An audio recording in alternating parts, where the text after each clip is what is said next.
बहनों और भाइयों, यीशु मसीह के पाक पवित्र और जलाली नाम में मैं आप सबको सलाम कहता हूँ। मुझे उम्मीद है कि आप सब प्रभु की दया से बिल्कुल ठीक ठाक हैं, और यही मैं उम्मीद भी करता हूँ, खुदा से यही दुआ है कि खुदा आप सबको हर वक्त तंदुरुस्त रखे और उसके वचन में बढ़ते चले जाएं। जैसे कि आप जानते हैं कि मैं मॉरिस सैमुअल हर बुधवार को और शनिवार को अमेरिकन स्टैंडर्ड टाइम के मुताबिक सुबह 9 बजे और इंडिया टाइम के मुताबिक शाम को तकरीबन 7:30 बजे मैं आपके सामने इस मंच पे उपस्थित होता हूँ, जिसका नाम है वचन वाचा विश्वास। और आज फिर खुदा का शुक्र है कि खुदा ने मुझे अपने इस वचन के साथ आपके सामने उपस्थित किया है कि मैं खुदा के वचन में से कुछ आपके लिए शेयर कर सकूं, जिसको कि आज मुझे खुदा ने दिया है ये, और मेरी दुआ है कि आप सब भी इस पे गौर करें, सोचें और समझें, ताकि आप भी किसी को समझाने के काम में आ सकें। और अब देरी ना करते हुए प्रभु के वचन में चलेंगे। पहले दुआ करेंगे और उसके बाद फिर हम वचन में चलेंगे।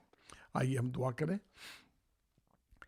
मेहरबान और सच्चे खुदा बाप, तेरा शुक्र है कि आज फिर तूने ये मौका दिया कि तेरे वचन के साथ मैं इस मंच पे उपस्थित हो सकूं। मेरी दुआ है प्रभु, जब मैं बातचीत करूं, तेरे वचन को मैं बोलूं, सुनाऊं,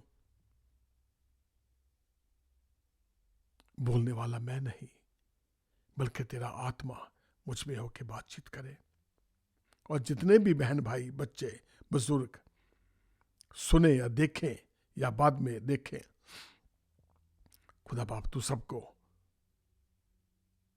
बुद्धि देना, समझ देना, जो सिर्फ तेरी तरफ से मिलती है खुदा बाप, ताकि तेरे वचन को जाने, समझे और अपने जीवनों को बदल सके और 100 गुना फल लाने वाले हो।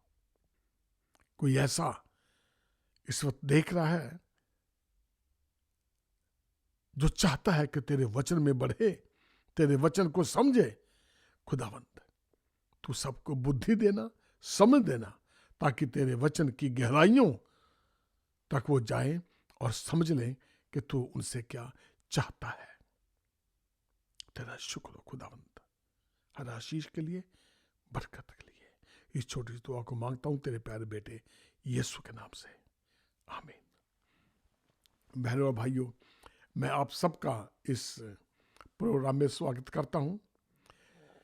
मैं पास्टर मॉरिस सैमुअल, आप जानते हैं कि मैं आपके सामने इस समय उपस्थित होता हूं मैं, और मेरी दुआ है कि आप इसी तरह से मेरे साथ बने रहिए, और अगर आपको टाइम मिले, अच्छा लगे, तो आप चैनल को सब्सक्राइब भी कीजिए और दूसरों तक पहुंचाएं, ताकि आपके वसीला से, आपके जरिए से, इस टेक्नोलॉजी से के माध्यम से दूसरे लोग भी जानें और समझ जाएं कि खुदा उनसे क्या कहना चाहता है। तो जैसे कि आप जानते हैं कि मैंने आपको नंबर भी दिया हुआ, तो मैं एक दफ़ा फिर आज आपको अपना ये नंबर दे रहा हूँ। ये मेरा सेल फोन नंबर है, व्हाट्सएप नंबर है।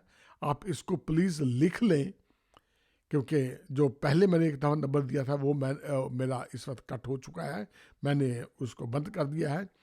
और अब ये नंबर आप लिख लीजिए। नंबर है 2147636061।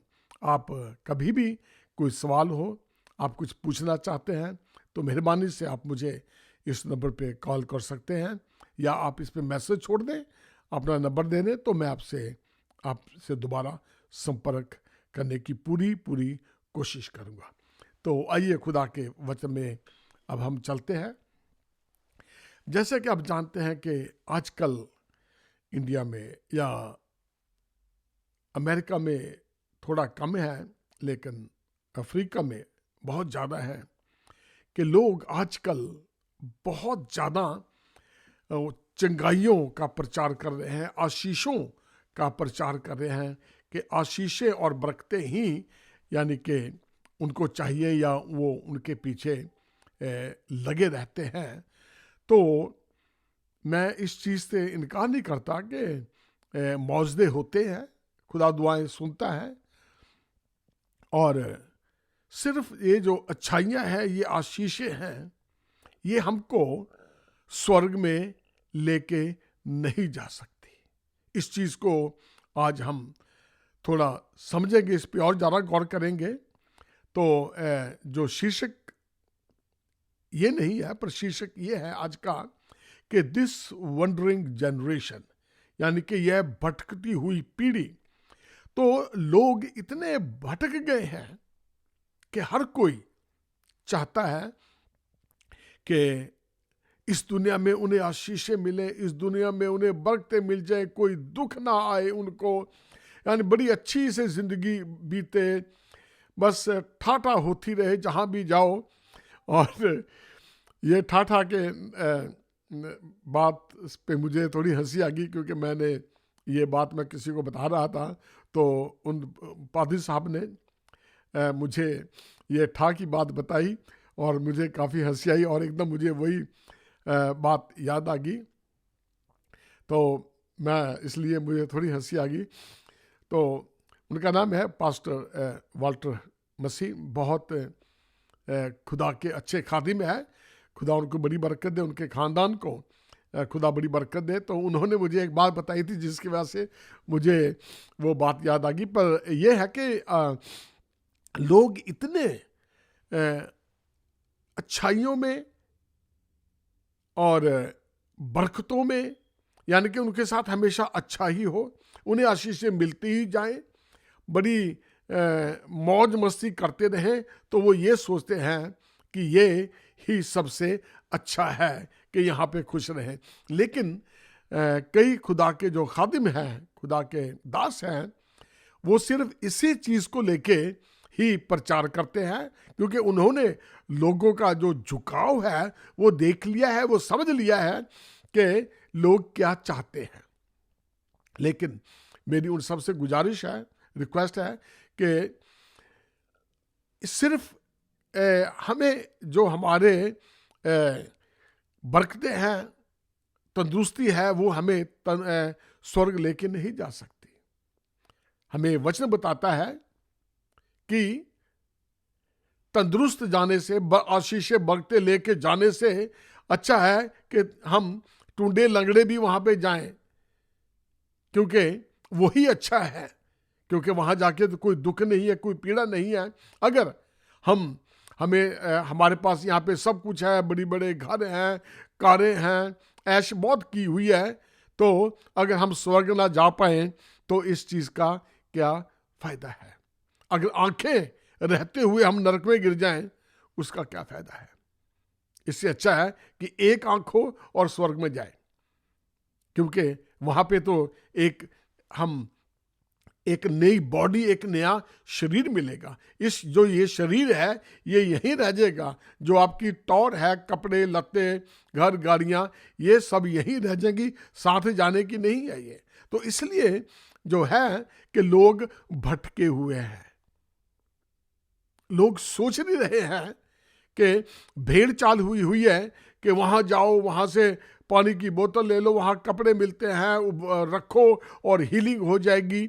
ये सारी बातें, इसका मैं कोई विद्रोह नहीं कर रहा, लेकिन अगर आप सिर्फ इन्हीं बातों को देखते हुए चर्च जाते हो कि हीलिंग लेके आनी है, बरकतें लेके आनी है, तो मेरे ख्याल से आप ये गलती कर रहे हैं। खुदा का वचन बताता है कि जब हम चर्च जाएं तो शुक्रगुजारी के लिए जाएं कि हमें क्या क्या आशीषें खुदा ने दिए, हमने उसका शुक्र करना है। पहले उसके राज्य की खोज करनी है, बाकी चीजें तो वो खुद ब खुद हमें दे देता है। तो इसलिए आज का जो वचन है, जो शीर्षक है वो कि यह है भटकती पीढ़ी।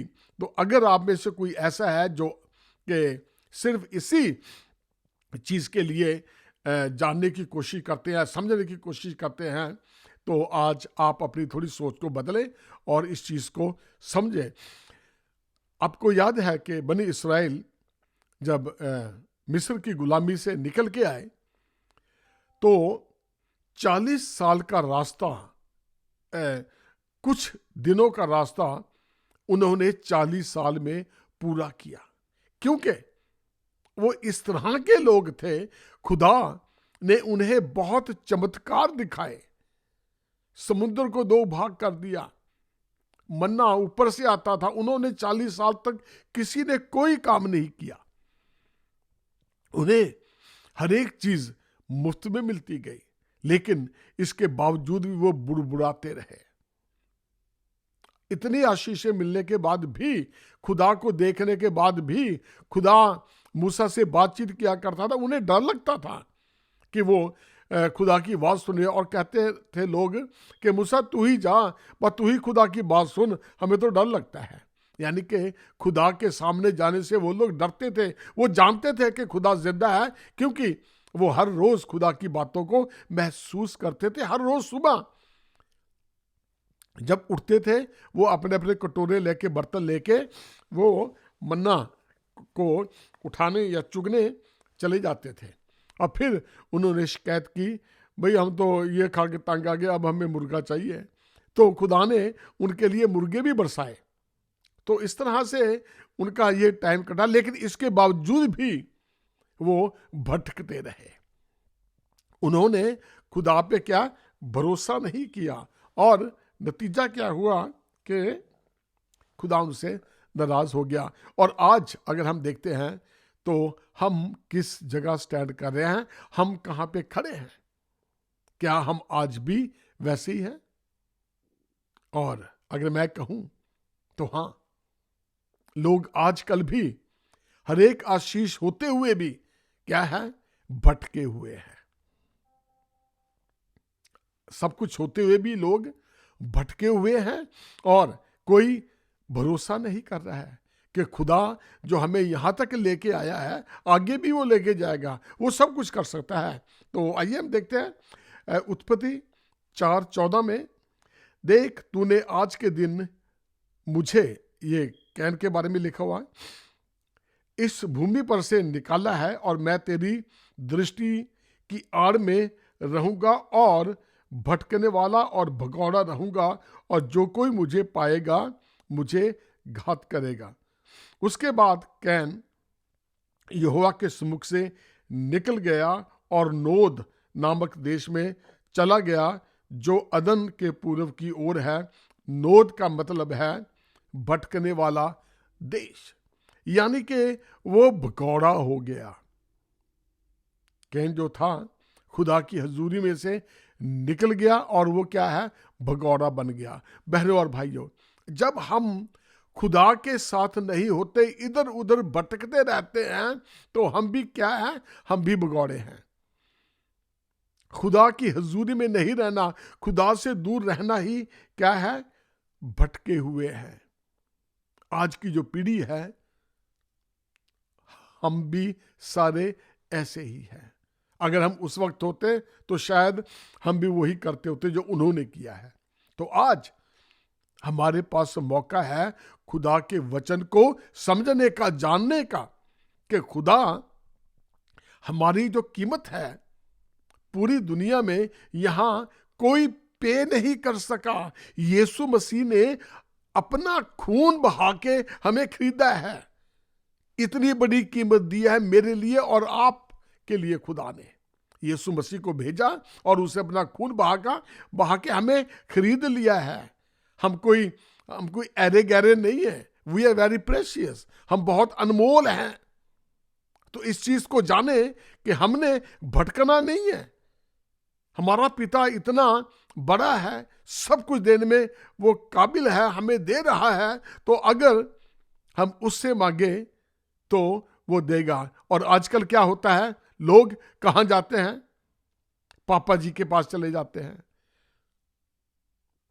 लोग खुदा को छोड़ के ऐसे से पादरियों के पीछे लग जाते हैं। मैं उनकी किसी की वो नहीं कर रहा हूं मैं, लेकिन यह है कि इस चीज को जानो, हमारा एक ही पिता है। पादरी अच्छे होते हैं, हो सकते हैं, लेकिन अब सिर्फ उन्हीं के पद चिन्हों पे चले, जबकि बाइबल हमें क्या बताती है कि हमने यीशु मसीह को पहनना है, हमने यीशु मसीह को फॉलो करना है। और होता क्या है, लोग पास्टरों को फॉलो करना शुरू कर देते हैं। तो जब पास्टरों को फॉलो करते हैं तो क्या है, प्रॉब्लम हो जाती है। और कोई भी पादरी जो है, जो अच्छा पादरी है, वो हमेशा यही कहेगा कि यीशु मसीह को फॉलो करना है, क्योंकि पौलुस क्या कहता है, मुझे फॉलो करो क्योंकि मैं यीशु मसीह को फॉलो करता हूं। कि imitate me like I imitate Christ. Yeshu Masih को वो इमिटेट, उसको वो उसकी नकल कर रहा था, उसको फॉलो कर रहा था वो, क्योंकि हमें अब यीशु मसीह को फॉलो करना है। चर्च जाना कोई बुरी बात नहीं है, लेकिन ये देखो कि आप कैसी चाल चल रहे हैं। क्या हमारी जो हर एक बात है वो यीशु मसीह को भाती है?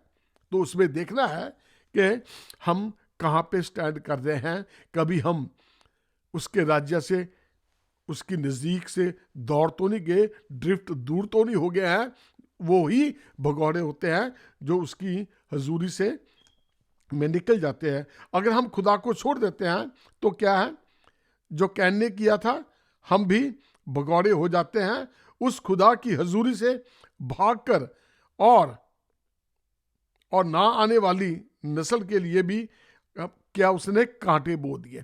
कैन ने क्या किया था, वो खुदा की हजूरी से भाग गया, और जो आने वाली नस्ल है उसके लिए भी कांटे बो के चला गया। क्योंकि जैसे बाप वैसे बेटा, और जो औलाद होती है आगे, वो अपने बाप को फॉलो करती है, क्योंकि उसने जो बुरे काम किए वो निकल गया उसकी हजूरी से। जो उसकी आगे औलाद आई वो क्या है, वो भी उसी को फॉलो करने लगी। और क्या नतीजा क्या हुआ कि उसने अपने आने वाली जनरेशन के आगे क्या है, कांटे बो दिए। और वो क्या है, उसका अपना जीवन भी नष्ट हो गया और आने वालों का भी उसने वो जीवन नष्ट कर दिया। और क्या है, बुत परस्ती में फंस गए। सारे बाल बच्चे, उसके आने वाली जो जनरेशन है थी, वो क्या है, बुत परस्ती में फंस गए। और यही खुदा को सबसे ज्यादा बुरा लगता है। अभी भी उस वक्त भी लगता था। खुदा ने बार बार कहा कि बुतों की पूजा नहीं करनी, मैं ही खुदा हूं। लेकिन उन सब ने क्या है, नकार दिया। नेगेटिव ख्याल के थे सारे वो। और क्या है, उनको खुदा ने फिर बाद में क्या है, बड़े एकदम अपनी नजरों से निकाल दिया। और देखो कि कुछ दिनों का सफर जो था, कितनी परेशानी से उन्होंने काटा। कुछ दिन का सफर खुदा ने उन्हें इतनी आशीष दी, वो तब भी नहीं समझे कि 40 साल तक उन्होंने ना कोई मेहनत की, ना मजदूरी की है। और बच्चे होते गए, ना उनके कपड़े फटे और ना उनकी जूतियां घिसी, ना उन्हें जूती मोल लेने की जरूरत महसूस हुई। उनके साथ जैसे पैर बड़े होते थे, साथ में जूती भी बड़ी हो जाती थी, कपड़े भी बड़े हो जाते थे। वो बड़े खुदा पे उन्होंने ये सारी चीजें देखी हैं, इसके बावजूद भी क्या है, उन्होंने खुदा पे भरोसा नहीं किया। जब वो गुलामी में थे तो क्या हुआ कि उनके ऊपर 10 आफतें भी आई, और उन आफतों को उन्होंने देखा है, बिल्कुल अपनी आंखों से देखा कि 10 आफतें कौन कौन सी आई थी, लेकिन उनके ऊपर एक भी नहीं आई थी।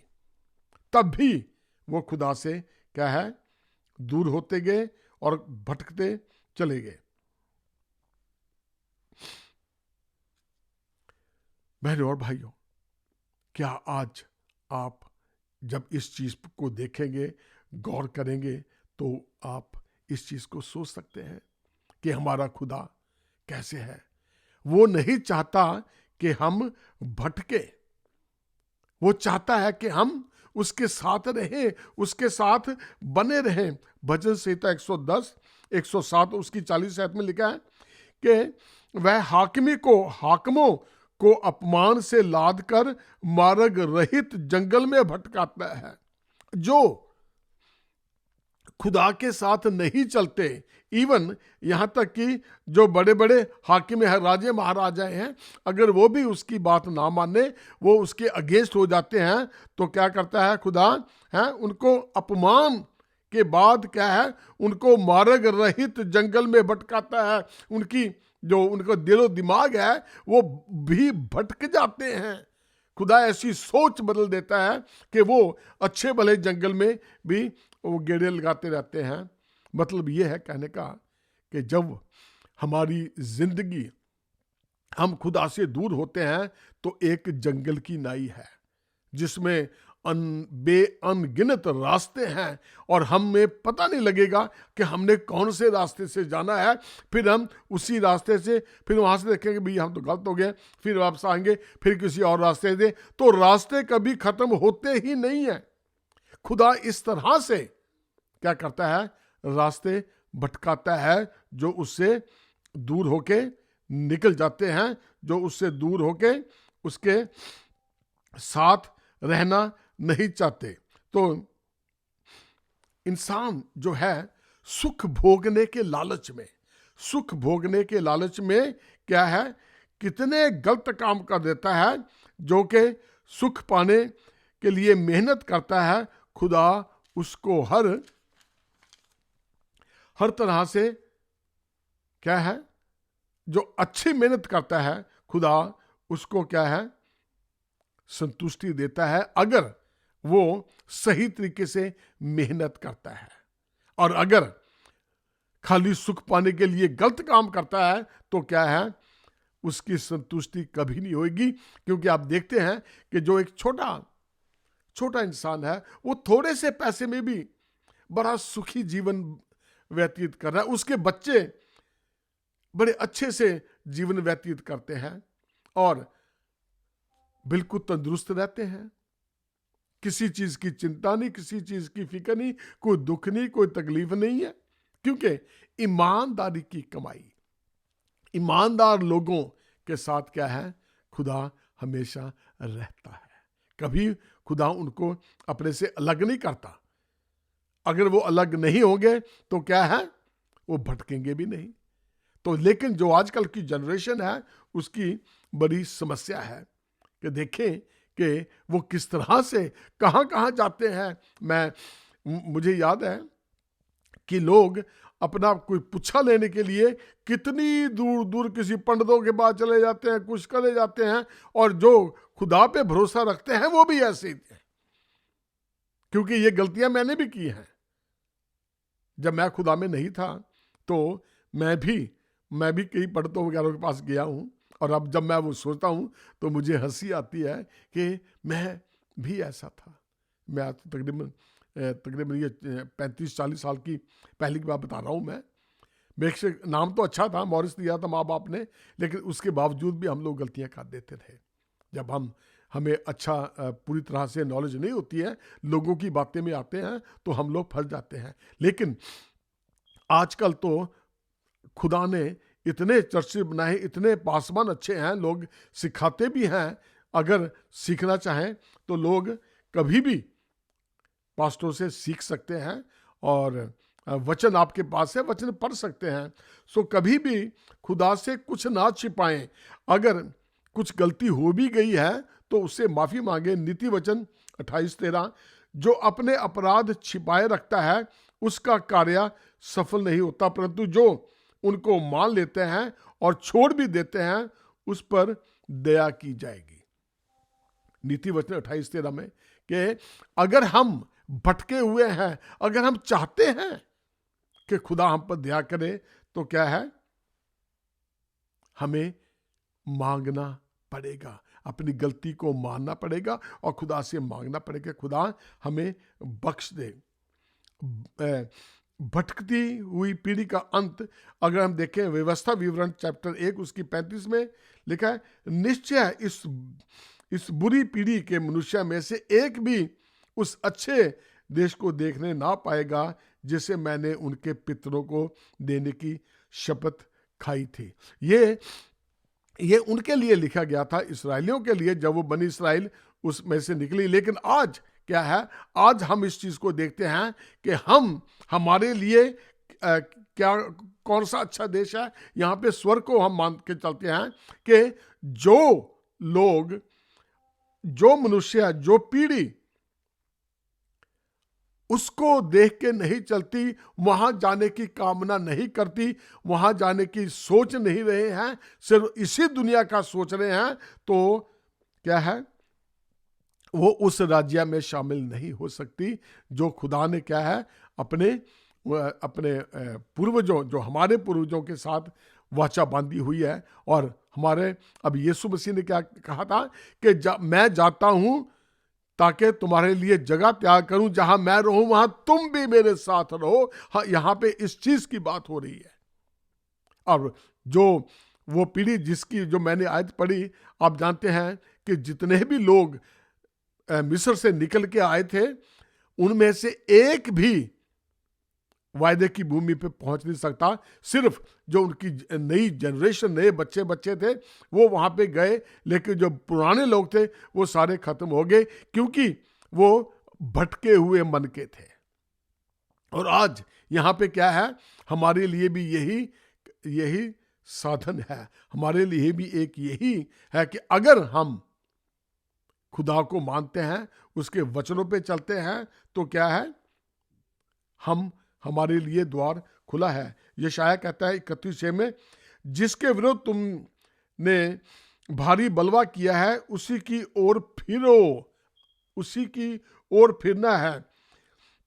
याकूब 5:19-20 में, हे मेरे भाइयों, यदि कोई तुम में से सत्या के मार्ग से भटक जाए और कोई उसको फेर लाए, तो वह यह जान ले कि जो कोई किसी भटके हुए पापी को फेर लाएगा, वह एक प्राण को मृत्यु से बचाएगा और अनेक पापों पर पर्दा डालेगा। देखें, अगर कोई ऐसा है जो चाहता है कि हम उसको उसकी मदद करें, तो आप उसकी मदद कर सकते हैं। उसे संभालो, उसे कलाम सुनाओ। भजन संहिता 119:10 में, मैं पूरे मन से तेरी खोज में लगा हूं, मुझे तेरी आज्ञाओं की बाट से भटकने ना दे। यहां पे वो चाहता है कि मैं तेरे पास आना चाहता हूं, मुझे भटकने ना दे। ऐसी दुआ करें कि खुदाया, मैं भटक गया हूं, मैं अब तेरे समझ गया हूं, मैं वापस आना चाहता हूं, मेरी मदद कर। खुदा तैयार बैठा है। आप अपने पास्टर जी के पास जाएं, खुदा को हाजिर नाजिर रख के उसके सच्चे दिल से बताएं कि मेरे से ये गलती हो गई है, मुझे दुआ करें, मुझे वचन बताएं। कोई पास्टर ऐसा नहीं है जो कि आपकी मदद करने को तैयार नहीं होगा। तो यहां तक आप देख ले कि किस तरह से हमने करना है। अगर बहनों और भाइयों, अगर आप आज भटक गए हैं, तो क्या है, वापस आ जाए। कभी ऐसा ना हो कि खुदा भी अपने तरह से आपको मोड़ के लेके आए। आप जानते हैं कि चाइना में जब मसीही का कलाम हुआ, मसीही की मुनादी हुई, तो बहुत से पादरियों ने वहां पे अपनी जानें कुर्बान की है। चाइना में क्रिश्चियनिटी जो है, मसीही जो है, यीशु के जो फॉलोअर हैं, वो ऐसे नहीं बने हैं। बहुत लोगों ने, बहुत पादरियों ने वहां पे अपनी कुर्बानियां दी हैं। खुदा ने बहुत लोगों को वहां के लिए इस्तेमाल किया है। इसलिए आज चाइना में बहुत मसीही लोग हैं, उनको बहुत यातनाएं दी गई थी, उल्टे लटका देते थे, बहुत बुरा सलूक करते थे, उनके साथ।